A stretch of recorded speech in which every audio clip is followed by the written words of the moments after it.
चलो बच्चों, अभी हम बात करते हैं एक्सरसाइज के क्वेश्चन नंबर 20 के बारे में। ये हमारा एक्सरसाइज का क्वेश्चन नंबर 20 है।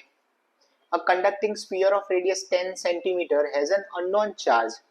If the electric field 20 cm from the center of the sphere is 1.5 into 10 raised to 3 Newton per coulomb and a point radially inward, बच्चों देखो यहाँ पर radially inward है मतलब नेगेटिव है। What is the net charge on the sphere? Electric field radially inward होने का मतलब जो आपका चार्ज है वो नेगेटिव है। ओके, तो सबसे पहले अपन समझ लेते हैं। ठीक है, सपोज करिए ये आपके पास स्फीयर है।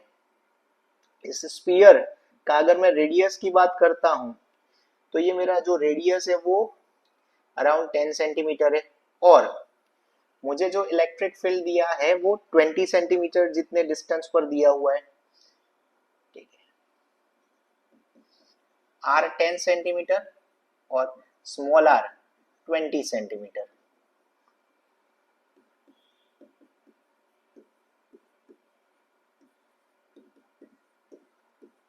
ठीक है, इलेक्ट्रिक फील्ड की वैल्यू है 1.5 into 10 raise to power 3 newton पर कूलम।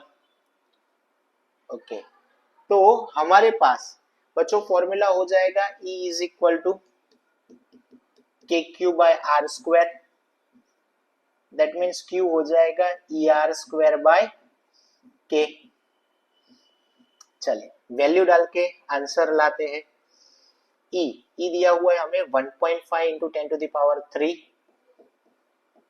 ओके, डिस्टेंस आर दिया हुआ है हमें 20 सेंटीमीटर मतलब 10 to the power -2 square upon K 9 into 10 to the power 9। चलिए ध्यान से, 1.5 को 3/2 बोला जाता है पर ये नेगेटिव तो मतलब -3/2, 10 to the power 3, 400 10 to the power -4, 9 10 to the power 9। चले बिल्कुल ध्यान से, -3/2 10 to the power 3, 4 10 to the power -2 मतलब मैंने ये दो जीरो कैंसिल करके -4 + 2 यानी -2 हो गया अपॉन 9 10 टू द पावर 9। चले 2 से ये डिविजिबल है मतलब ऊपर -6 10 टू द पावर 3 - 2 अपॉन 9 और नीचे का 9 ऊपर जाके माइनस हो जाएगा।